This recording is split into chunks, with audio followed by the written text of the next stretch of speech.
السلام عليكم الإعلامي القديم أستاذ عطية سالم، أهلا وسهلا بحضرتك. عليكم السلام ورحمة الله وبركاته. ازي حضرتك استاذ محمد يوسف؟ اهلا بحضرتك، من مؤرخ نادي خلال الاتحاد، اهلا بيك. من خلال تاريخ الاتحاد السكندري بالصور بنتعرف على تاريخ ميلاد حضرتك والمكان اللي أنت اتولدت فيه. انا من مواليد 9/2/64. جميل. يعني مكان سكني رمل اسكندرية. جميل. ممكن نطلب من الأولاد يوطوا التلفزيون شوية أو حضرتك تبعد عن المكان ده؟ حاضر. وقت تمام. التلفزيون شوية سيد. حضرتك طبعا كمشجع قديم بدايتك مع الاتحاد بقى، عرفت الاتحاد ازاي؟ تمام كده يا استاذ محمد. ايوه ايوه، بقول لحضرتك بدايتك مع الاتحاد وعرفت تشجيع الاتحاد ازاي؟ بدايتي مع نادي الاتحاد، يعني نادي الاتحاد ده بيمثل لي عشق يعني لا ينتهي. ايوه. انا طبعا متربي في نادي الاتحاد يمكن وانا عندي 6 سنين. كنت في سنه اولى في المدرسه. اه. ويعني اقول لك كنت بروح المدرسه على مراحل عشان خاطر نادي الاتحاد. جميل. اروح نادي الاتحاد الصبح الساعه 7 الصبح. اه. وقفتي كده قدام النادي، يعني انا اقول مش عارف، كاني واقف قدام الكعبه في السعوديه يعني. ايوه كنت اخش جوه النادي واقعد في النجيله. ايوه. ايام طبعا مدرج حوده وام كلثوم ومدرج ورجون. هتفكرنا حاجة. باول مباراة او اول تدريب حضرته في النادي في الشاطبي؟ اول مباراة للاتحاد في الشاطبي، حضرتها كانت تقريبا ما بين الاتحاد والمنيا. تمام، ده الكلام ده سنة 80. تقريبا وبعد كده تقريبا ماتش الاتحاد والاهلي بتاع فوز سكوتي. اه، يبقى 80 82، يبقى بداية الثمانينات حضرتك حضرت في الاستاد في الشاطبي بداية الثمانينات. اه، ما حضرتش ماتشات خالص في السبعينات انا في نادي الاتحاد في الشاطبي. ايوه ايوه. لكن في الاستاد في السبعينات طبعا. اول مباراة ليا في الاستاد، اه. ك يعني على ما اتذكر، كانت مباراة الاتحاد السكندري والاهلي. ايوه. كانت عام 71 كان عندي حوالي بتاع 7 8 سنين كده يعني. اه، يبقى حضرتك بتقصد مباراة رزق نصار 1-0. ايوه بالظبط كده، الطوبة بالظبط كده. الشهيرة بتاعت عبد الصمد دي.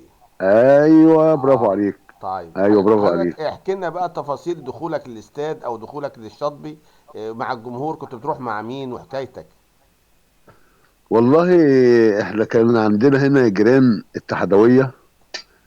وطبعا كان الوالد والاخواتي اخواتي الكبار طبعا، بس ما كانوش موجودين هنا، كانوا مسافرين. اه. وبعدين كان عندنا راجل شهير هنا، كان اسمه ابو طربوش. ايوه. كان اتحداوي. اه.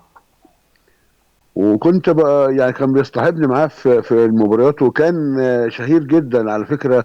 وكان بيعمل الشوادر لنادي الاتحاد عند في النادي ايوه وبتاع ايوه، والمجموعة اللي بتساعده في دخول الكراسي والكلام ده. ايوه عم كامل والناس دي لو تتذكر اه، عم كامل عم يعني. كامل ومرسي شباشب معاهم فؤاد جاد ايوه ايوه ايوه، مع الحاج مرسي زمان، الحاج مرسي تمام. ده كان بيقعد في السنتر وكان صوته عالي جدا، مرسي شباشب ده على فكرة يعني. ايوه اه. ايوه. على ما اتذكر يعني ده كده يعني. تمام. اه. فدي يعني ايه، كانت اول مباراه ليا ان اخش فيها استاد اسكندريه، كان الاتحاد والاهلي. تمام. بهدف كابتن رزق نصار. جميل.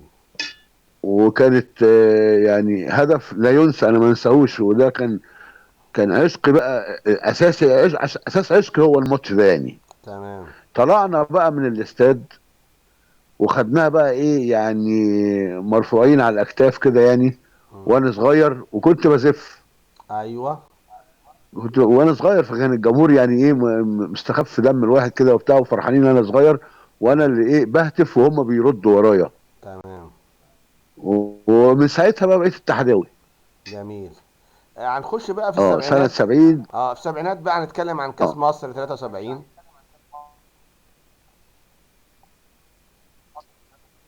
اه كاس مصر بقى 73، ده كان بيتلعب في استاد القاهره طبعا. ايوه النهائي. آه النهائي كان الاتحاد والاهلي ايوه. 73، ايوه. وكان الاهلي بيتقدم علينا بهدف، امم. وبعد كده اتعادل شحته، ايوه. وتقدم الجارم. جميل حصل. اه طبعا احنا طلعنا كسبنا المباراه دي 2-1. ايوه. واحنا اصلا يعني عايز اقول لحضرتك يعني آه السكه الحديد دي ما كنتش تعرف تمشي فيها خالص يعني. ايوه فرحة جماهير مصر في كل مكان بالاتحاد. ده وهم مسافرين امم. وهم جايين، تمام. وهم مسافرين مم. للقاهره وهم جايين. انت بقى حضرته في القهاوي بقى وشفت الموقف بتاعنا في اسكندرية يعني. ايوه طبعا طبعا ما اه. سافرتش طبعا. الجمهور كان فرحان وسعيد. يا خبر ابيض، يا اه. خبر ابيض، ده انا نفسي في ربع فرحه من دي يا استاذ محمد. ربنا يكتبها لنا من جديد ان شاء الله. يا رب يا رب امين. العالمين يا رب. احنا هو بنحكي. هيكتبها، ربنا يكتبها، بس هيكتبها بالاخلاص بقى، احنا يعني عايزين احنا بنحكي ذكريات الجمهور على القهاوي بقى وبعد كده الفرحة في الشوارع يعني، سواء اه في بالنسبه. 73 او في 76. انا اتفرجت على المباراه ديت، هقول لحضرتك فين بالظبط. ايوه. انت انت عارف سيدي جابر الشيخ طبعا، ايوه. في صالون اسمه صالون مودرن في وش مم. في وش سيدي جابر الشيخ على طول، بس على الترام. ايوه. وجنبه القهوه الكبيره بعد ما السلالم اللي بتنزلك على شارع دارة وشارع طارق والحتت دي كده. مم. اتفرجت على المباراه دي هناك، ايوه. وكانت القهوه كانت بتكتظ من الاتحادويه. اه. مفيش واحد اهلاوي كان بيتفرج على الماتش. تمام. بعد المباراه ما انتهت، انا لقيت نفسي في وسط حشد، مم. يعني جياش مم. من جماهير اسكندريه. انا ما اعرفش الناس دي جت منين، مم. ولا مؤاخذه بقى، لقيت بقى ايه الكلاب والحمير ما علينا والحاجات بقى. ما اه علينا. طيب. احنا برضو فرحة انا الناس. بجيب لك بقى الذكر. انا فاهم اه القصة دي كانت على مستوى اسكندرية كلها. آه، ايوه فرحة الناس وجمهور الاتحاد في كل مكان على القهاوي والزفة في كل مكان، والموقف دوت اتكرر في 73 وفي 76. برضو بتفكرنا بأهم المباريات سواء في السبعينات ايوه يا او استاذ محمد. نخش على السبعينات ولا الثمانينات. اللي انت عايزه اي سؤال او اي. عايز مباراه ايوه. اكلمك فيها. حضرتك انا اتذكر، بص حضرتك، مم. انا متذكر الاتحاد بقى يعني حاجه زي مكتوبه في مخي كده، او كده يعني. مم. بقيت بعد الماتش الاتحاد والاهلي ده بتاع سنه 70 71 بتاع مم. رزق نصار، مم.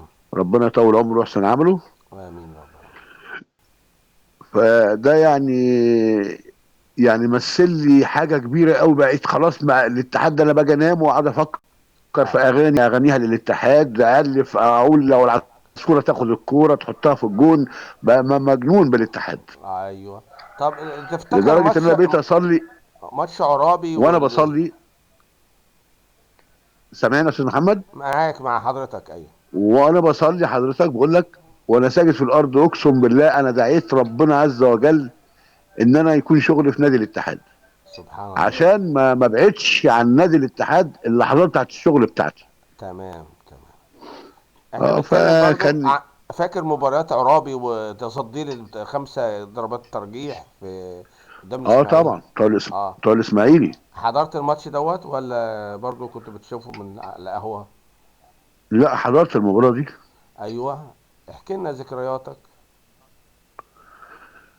والله ماتش الاتحاد والاسماعيلي ده يعني برضه الواحد كان صغير يعني، واخد بالك يعني. اه. انا في الوقت ده كنت طبعا 9 سنين. فرحان. ما عنديش فنيات في الكوره طبعا، وما عنديش اه. اي حاجه، ولكن حابب حاجه اسمها نادي الاتحاد، ما والاتحاد احنا بيجيب كنا جون. حوالي 9 سنين او 12 سنة في الكاسين. بس برضو ذكرياتنا واحنا صغيرين ديت عالقة بالاذهان. 9 سنين او 10 سنين ازاي مش عارف. يعني حضرتك في 73 كان عندك 9 سنين، وفي 76 كان عندك 12 سنة. ايوه. ايوه بيتكلموا في كده يعني. ايوه ايوه صح كده. تمام. فكان برضه الواحد صغير يعني مش فاكر كويس يعني ايه، جميل. ولكن مباراه احنا كسبناها. ايوه. لكن فنيات بقى وبتاع والحكايات دي طبعا طيب ما هنخش اقدرش اكلمك فيها. هنتكلموا بقى في المباريات اللي وعيناها. نخش على الثمانينات عشان نتكلم على مباريات لسه فاكرينها لغايه دلوقتي. ايوه ايوه. ايوه اكيد طبعا. فكرني طيب. آه يعني مثلا عندنا مباراه الاتحاد السكندري مم. والاهلي بتاعت 2-0. الجارم. الجارم اه. ايوه. على فكره المباراه دي احنا سجلنا فيها 4 اهداف. اه.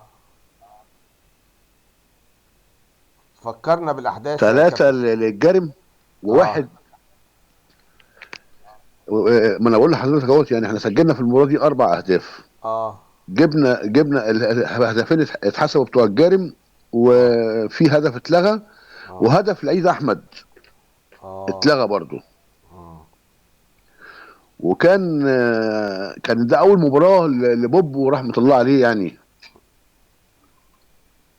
سامعني يا ايوه انا كابتن؟ معاك، انا معاك، انا سايب لك اه يعني اول اه مباراه كان بعد عودته قصدك من السعوديه. من الايقاف اه. ايوه ايوه تمام. اه بعد عودته على طول. مم. اه. وكان انا بقى كنت قاري له مانشيت صغير كده يعني، اه. كان في الجورنان. اه. وبعدين قال والله ايه انا فريد شوقي الملاعب، اه. و... وانا خارج الملعب بالنص انا حافظها زي ما انا حافظ كده، زي ما اكون حافظ سوره او ايه او حاجه زي كده يعني. تمام. واخد بالك؟ انا فريد شوقي الملاعب، مم. واهلا ومرحبا باخي الخطيب في الاسكندريه. والله اللي عملوا عليا الخطيب ده كانت تمثيليه، ايوه. لكن انا ما لمستوش والله. ايوه. وقسم بالله كده في الجورنان برضو حته صغيره كده يعني ايه، تمام. حته بتاعت 5 6 سطور كده يعني. مم. طيب برضو انا لو دورت حتى عندي هنا برضو بنتكلم لا عن في الذكريات اللي عندي ممكن اه اطلعها الحته دي يعني. تمام. ذكرياتك برضو في مباريات اخرى في الثمانينات. سم... ايه يا استاذ محمد؟ ذكرياتك مع مباريات تانية بقى في الثمانينات، يعني مباريات تانية. يعني إيه؟ انت حضرتك الصوت بيقطع عندك كده مش عارف ليه. احنا بنسجل، مش عايز تطلع، ما تطلعش بره الكلام، خلي ركز في الكلام يا استاذ عطية. احنا بنسجل. تمام انا معاك. وبطل ماشي، ما اكل انا الصوت وبطل كان اكل بيقطع. وبطل اكل يا استاذ عطية، لا تحكي. انا بسجل على طول، حضرتك تحكي. ح... انا هسيح لك اهو، بقول لك بتاكل اهو. ايوه ماشي. اه حبيبي. ايوه ما حبيبي انا. تعالى كل معايا. طيب ينفع كده واحد، انا قايل لك خليك جاهز للكلام معايا عشان احنا لا انا بنسجل. جاهز معاك، انا مش باكل تمام. اكل يعني زي ما انت متخيل، ده حاجات فواكه كده وكلام من ده يعني كده ماشي يعني. ماشي، المهم يا استاذ عطية دلوقتي، طب نخش على اه حضرتك. دخلت مجال الاعلام، حبيت بقى مجال الاعلام وان انت بتغطي الاتحاد يعني. ايوه بالظبط كده يعني. اه. والله انا هنا طبعا اتطلب مني ان انا اغطي الاعلام في نادي الاتحاد، وبقيت الاعلامي المختص بنادي الاتحاد ومراسل اسكندريه الوحيد. ايوه. انا مراسل اسكندريه الوحيد لجميع القنوات الفضائيه، ايوه. من قبل طبعا ما ينزلوا القنوات دي والكاميرات اللي نزلت دي وكلام من ده، من بعد بطوله الالعاب الافريقيه لو تتذكر حضرتك يعني. 91. ايوه. فاكر دوره الالعاب الافريقيه؟ 91 فاهم. اه. فهم تمام. جابوا بقى كاميرات هديه لمصر، اه. وبدات القنوات دي وبدا الانفتاح، اه. وخلاص بقى يعني الحمد لله قدر الله ما شاء فعل يعني كده يعني. جميل. بس حضرتك ليك سبق ان انت كنت بتغطي المباريات الاتحاد او بتغطي الاحداث داخل نادي الاتحاد. صح كده كلامك اه. مظبوط كله. يعني انا من خلال مكتبة الكابتن ميمي الجارم بصراحة، اللي هو انقذ جزء من تراث الاتحاد، واتعاوننا مع المهندس نصر محمد نصر، وجدنا شوية لقاءات لحضرتك مع جماهير الاتحاد، ناس مشجعين قدامى في التسعينات، بنتكلم عنهم ونقول ربنا يرحمهم جميعا طبعا. يعني عملت معاهم لقاءات، عملت لقاءات مع النجوم الاتحاد، عملت لقاءات وعلقت على مباريات الاتحاد. والله انا عملت يمكن حضرتك انت نزلت شويه حاجات كده من عند ميمي. ايوه. وكان ميمي طبعا بياخد مني شريط دايما كده وبتاع. مم. وبعدين طبعا في نجوم كبار قوي يعني. يمكن حضرتك اتفرجت انت وشفتهم معانا، كابتن مسعد نور رحمه الله عليه. ايوه، ده لقاء يعتبر لقاء نادر جدا، وده سبق صحفي لحضرتك طبعا. اه الحمد لله، والله ده فضل من ربنا عليا، وكان توفيق من ربنا عليا يعني. ايوه. واخد بال حضرتك. وطبعا برضو رحمه الله عليه كابتن بوبو برضو، ايوه. رمز من رموز مصر، مش من اسكندريه بس يعني. طبعا طبعا. وكان طارق الجلاد برضو تاريخ. مم. واخد بالك، فكان في نجوم كتير يعني الواحد خايف يعني لا، ينسى سواء اسماء سواء منهم. سواء كرة القدم او كرة السلة، حضرتك غطيت القصة دي لا ده تماما.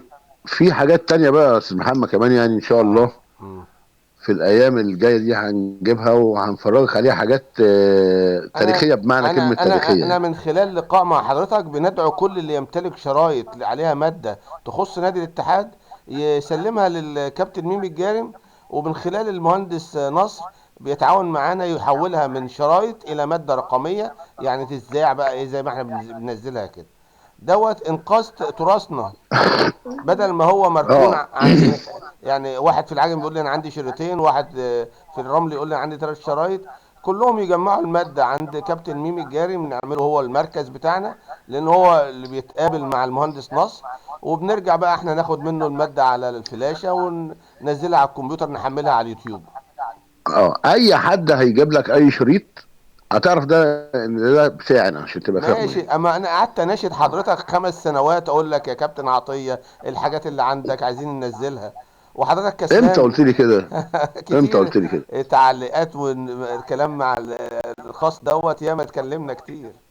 والله ما خدت بالي انا من اي حاجه من دي خالص يا لاني محمد. عارف ان انت المصدر والله ما خدت الاساسي. بالي. انا عارف ان انا انت دايما حتى يعني انت يا كابتن عطية، انا عارف ان انت المصدر الرئيسي والاساسي للمادة ديت، والناس حبيبي كلها حبيبي يا بتشكر في استاذ محمد. حضرتك ان انت اللي وثقت تراث حبيبي. الاتحاد في التسعينات من خلال كاميرا الحاج زكي او الحاج الجزار اللي كانوا معاك، المخرجين اللي كانوا معاك. المخرج ولا المونتير بتاعي فتحي الجزار او محمد محمد الجزار محمد. ايوه. فمن هنا اه من خلال الكلام دوت عايزين نجمع اي شريط موجود، واحنا هنفرغه بطريقتنا اللي قلت لك عليها من خلال كابتن ميمي وكابتن نصر مهندس نصر، وان شاء الله نوصله ان كل تاريخ الاتحاد ينزل للناس. طبعا برضو بنكمل مع حضرتك، يعني بقى جت معاك موضوع التعليق على المباراة ازاي؟ والله انا كنت وانا صغير كده كنت غاوي ان انا اقلد المعلقين الرياضيين. جميل. فبدات ان انا يعني ايه يعني ان انا يعني غاوي واقلد المذيع ده والمذيع ده والمذيع ده. فسمعوني بعض النجوم في نادي الاتحاد. علي رحمه الله كابتن كمال الصباغ كان حبيبي قوي يعني على فكره يعني، ايوه. رحمه الله عليه. واخد بالك. وكان محمود حوده. مم. فاكر محمود حوده؟ طبعا طبعا، اسطورة، ده اسطورة ومؤسس الاتحاد. انا احنا حضرته طبعا وقعدت طبعا معاه للاسف ما عندناش ليه بقى تصوير فيديو او لقاءات حتى، يعني للاسف يعني الفترة دي ما كانش فيها الفيديو منتشر تصوير يعني. لا ما كانش فيه بقى، ما كانش فيه في الايام دي كده. بس ايوه. انا بقى الحمد لله يعني لما يعني كلموني الناس دول شجعوني قالوا لي طب ما انت تشتغل هنا ومذيع وتبقى انت تغطي الاعلام هنا فكانت يعني حاجه حلوه بالنسبه لي. مم. انا بقى فعلى طول يعني وافقت. عايز ارجع معاك لاول ماتش علقت عليه بقى من خلال الفكرة دي. وبقيت طبعا انا تحت امر النادي، مم. واسافر بره اسكندريه واروح اغطي ماتشات يعني.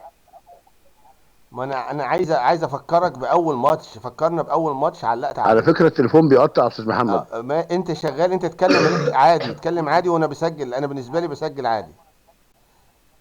تمام. تمام. يعني انت تتكلم مالكش دعوه اه بالتقطيع ده من عندي، انا مش مشكلتك انت اتكلم. تمام. انا بقول لك اول تمام ماتش بقى. حضرتك. اول ماتش ايه ان انا انت علقت عليه يعني؟ ايوه ايوه. اول ماتش علقت عليه المحله. ايوه المحله في المحله. اللي هو بتاع ساري. اه، اللي ساري حط الكره في المقص فيه من اه على ايوه حدود 18. ده.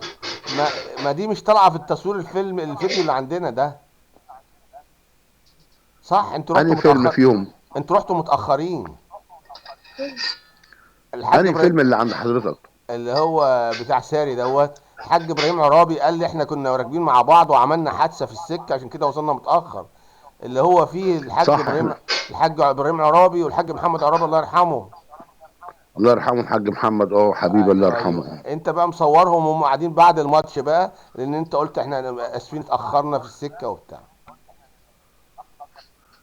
ايوه بالظبط طب كده. تفكرنا باغرب بالظبط مواقف. انا فاكر حاجه زي كده، احنا اه دخلنا متاخر فعلا. اه حصلت لك بقى مواقف برضو زي كده لا واحنا. ده، لا ده حصلت مواقف كتير. اه احكي كتير بقى. قوي قوي قوي، ده احنا عايزين، اه عايزين ماشي. يعني البوم كامل عشان نحكي فيه طيب ده، خلي ماشي بالك. انا معاك واحده واحده نحكي. كده. موقف موقف كده وفكرنا ماشي كده. من يعني موقف حصل معايا مم. وانا ادنت نفسي فيه، وما اه هنش عليا ادين نادي الاتحاد فيه. ايوه ايه هو بقى الموقف؟ ايوه انا بسمعك اهو. ماتش باسكت في نادي الشمس في القاهره. ايوه وبعدين طبعا كان المباراه ديت ما بين الشمس والجيش. اه فانا كنت عايز اغطي الاحداث دي عشان كان طبعا الكوتش طالبها عندنا في النادي. اه ففي الوقت ده كان مين بقى مين انتقل لفريق الجيش؟ اه محمد الجزار الله يرحمه. اه بتاع طنطا اللي كان عندنا اهو. تفتكر؟ الله ينورك، اخو احمد. ايوه انا فاهم ايوه. اه. فهو لمحني، هو عارفني طبعا. اه واخد بالك، ولعيبه الباسكت كلها عارفاني، بس ايوه اللي فضحني بقى الله يرحمه هو محمد. اه واخد بالك. فراح شاور طبعا لبتوع الجيش وبتاعه، قال لهم عطيه ده بتاع نادي الاتحاد وبيصور الماتش عشان يوديه للنادي. مم. فطلع لقيت لك بقى الجيش طلع لي فوق. ايه ده؟ قلت لهم انا اعلام اسكندريه. طيب ازاي؟ طب ما بقى هنا مرفوض المباراه دي تتصور. قلت لهم وانا اصلا بغطي المباراه اعلاميا، فما حدش يقدر يحوشني يعني، ما مم. لان انا جميع القنوات منتظراني في شغلي دوت. مم. لا سيب الشريط، ما قلت لهم لا. المهم دخلنا بقى ايه يعني، زقنا مع بعض زق جامد. مم. و... واللي حصل طبعا ان الجيش صمم واخدوا مني الشريط. وما مم. رضيتش اقول برضو النادي الاتحاد هو اللي بعتني وكلام من ده، انا احرجت اه نفسي واتحملت على نفسي الاحراج. صح وما كده. هنش عليا النادي ولا يهون عليا احط اي حد في النادي في احراج خالص يعني. صح كده. صح. وخدوا مني الشريط وروحت انا ومحمد جزار، كنا مع بعض احنا الاثنين. اه اه فدي يعني حاجه من اللي هي اللي ما تتنساش بالنسبه لي. اه واذا كانت بتمثل حب شديد لنادي الاتحاد يعني. اه طبعا برضه حضرتك انتظرت النجوم في لما فاز على الاهلي في كاس مصر في 99. وكانت سهرة برضه لما انتظرت الفريق الباسكت. كان سهرانين كنتوا سهرانين في النادي عشان فريق الباسكت جه بعد من نص الليل او جه الفجر. ايوه بالظبط كده اه. اه فكان عملك بيتطلب بالظبط. ان انت تسهر عشان تقابل النجوم او الجمهور او المسؤولين. والله انا هقول لحضرتك حاجه، انا من قبل كل ده فرحتي وحبي للنادي، ومن كتر حبي وفرحتي واخلاصي للنادي كان ربنا بيوفقني لما يحب ويرضاه في كل حاجه حلوه. الحمد لله.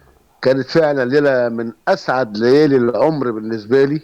مم. ولذلك انت لو هتشوفني وانا بعمل لقاءات مع اللعيبه هتلاقي الشكل العام بتاعي مش كويس. مم. ليه؟ كنت متفائل بالحته دي شويه. مم. قلت انا مش هحلق دقني وهفضل كده بالهدوم دي والدنيا دي زمانك كده، وهعمل لقاءات مع اللعيبه بالمنظر ده كده. لو ربنا كرمنا النهارده، وانا قلبي حاسس ان ربنا هيكرمنا النهارده. لا بس انت كنت زي العسل في المهرجان بتاع العشري وملمع وزي الفل. لا لا، العشر ده كان فيه استعداد بقى. ايوه. وعموما انت اه برضو العشر. انت برضو طول عمرك جان يعني يا عم عطيه، يعني حاجه كويسه يعني. حبيبي يا استاذ محمد، ده انت، ده من ذوقك، ده من تمام. ذوقك، ده انت راجل محترم. من اهم الحاجات برضو اللي انت كلمنا عن ان انت عملت لقاءات مع الديبه وكمال الصباغ وكمال الشلبي وصلحي وهو لسه شباب. طبعا يهمنا برضو نتكلم على الجمهور، الناس اللي شفتها من جمهور الاتحاد. لا يعني اللي انت بتتكلم عليهم دول، يعني نعتبرهم دول ايه؟ دول رموز. رموز من رموز. رموز نادي الاتحاد. رموز اه. واساطير. مم. كابتن ديبا ده يعني حاجة ولا أروع، يعني ديبا ده يكفي إن كل حاجة في المحافل الدولية مم. بيذكروا نادي الاتحاد بالديبا. ايوه. رحمة الله عليه، الله يرحمه. عليه رحمه الله. اه، فاللقاء الوحيد اللي أنا عملته معاه يعني هو اللقاء اللي أنت شفته حضرتك دوت، وممكن أكون اه. عامل معاه لقاءات تانية بس أنا مش فاكرها الصراحة يعني. مم. ما هو واخد بالك؟ لكن كل ما توصل لنا مادة إعلامية وبننزلها بنكشف على اللي فيها طبعا، وده من الكنوز اللي انت عملتها مع كإعلامي في تاريخ نادي الاتحاد.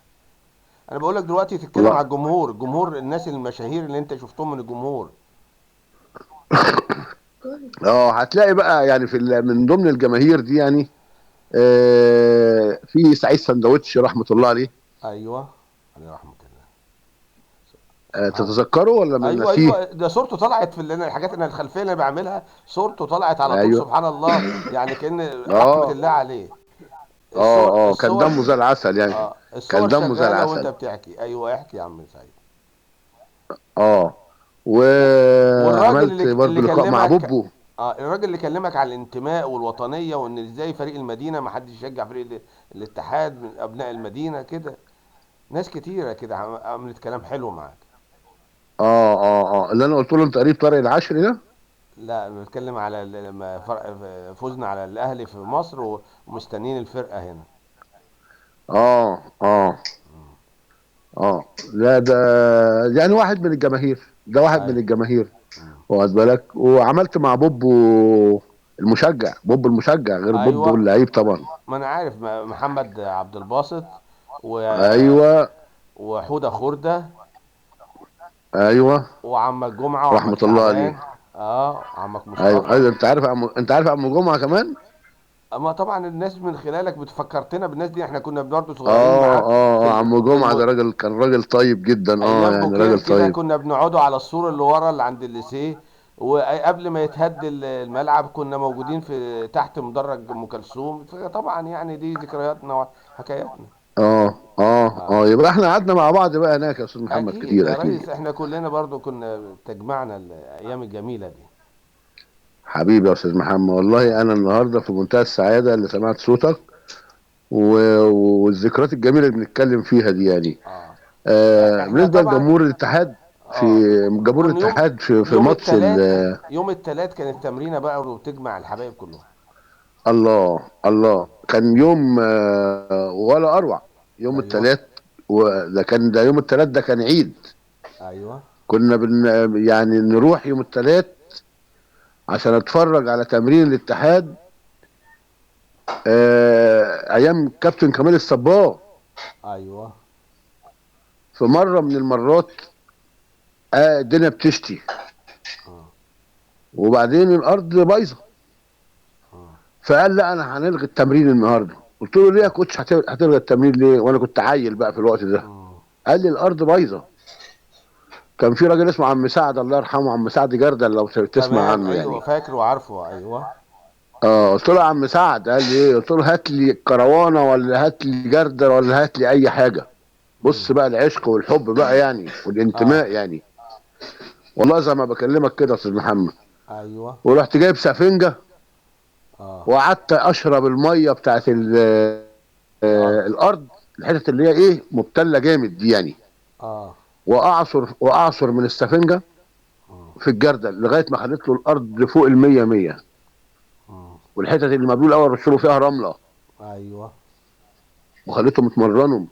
بفضل الله عز وجل. تمام. لا ليا ناقه ولا جمل. ايوه ايوه. وهي واخد محبة. بال حضرتك؟ هي محبة. بالظبط كده. ازاي المئات اللي جت ديت في اليوم الساقعة والبرد دوت عشان يتفرجوا على اه التمرينة ويرجعوا كده. بالظبط كده. اه. بالظبط. من الحاجات برضو. وابص اه. الملعب ده كان يتملى مم. في التمرين. ايوه ايوه. ومره عملوا التمرين دي بربع جنيه، اه. ومعونه شتاء ومش معونه شتاء ح- وكلام من ده يعني. حصل ايوه. اه فكان ابص، كفايه انت تبص في المدرجات كده في ملعب نادي الاتحاد في الشاطبي، المدرجات مليانه كلها على اخرها. برضو من اللقطات واخد بالك؟ الحلوة اللي في الصور وانا قطعتها ونزلتها، ميمي الجارم وهو صغير، سعيد الشامي وهو صغير، احمد الغمري، المهندس احمد الغمري، الناس دلوقتي اللي هي اه ايه يعني كبرنا طبعا اللي كلنا. كبرت. اه الناس بس اللي ما كبرت. انت جايب ذكريات وناس بقى الله يرحمها، اه بنقول الله يرحمها، ومع الجمهور ومع اللعيبه ومع المسؤولين. فطبعا ديت علامه حلوه يعني. وبنكرر بقى ان اه احنا اكيد. ايه عايزين ننزل تراثنا كله، كل اي حد عنده شرايط هنحولها لماده رقميه وننزلها على اليوتيوب، وبالتالي يبقى حفظنا تراث الاتحاد. طبعا. والله انا كان عندي شويه شغل وبقى يعني، بس يا خساره ان حصل دروب فيهم كده. ايه هو نوع الدروب؟ مم. ان انا كان غيرت محمد الجزار وكنت مم. جبت واحد تاني معايا يعني. مم. واخد بالك؟ فامتى بقى في عهد عفت، ايوه الشرايط بتاعت عهد عفت. ايوه فاهم فاهم. واخد بالك؟ مم. فالشرايط دي الراجل خدهم مم. وسافر بيهم جوهانسبرج يعني جنوب افريقيا. اه. واخد بالك؟ مم. بس عمال ادور بقى عليهم، لان دي احلى الذكريات بالنسبه لي، انا جايب احلى تمام. الشرايط. تمام. هتلاقيني عامل لقاءات مع نجوم مصر كلهم. ما احنا بقول لحضرتك هنشوفه حد زي كابتن ميمي كده، كان عنده الشنطه ديت بقى لها 20 30 سنه تحت السرير. فاحنا هنشوفه بقى كل اه الناس اللي عندها في مكتبه الفيديو بتاعتها، وبناء عليه ان شاء الله ننزله للناس تراث الاتحاد. لا ميمي ممكن ما تلاقيش عنده الشرايط بتاعت عهد عفت السادات. اه. انت عارف ان هو كان بيمر بظروف طبعا ميمي يعني. انا بعرف فاهم من 2005 و2000 بدايه الالفينيه.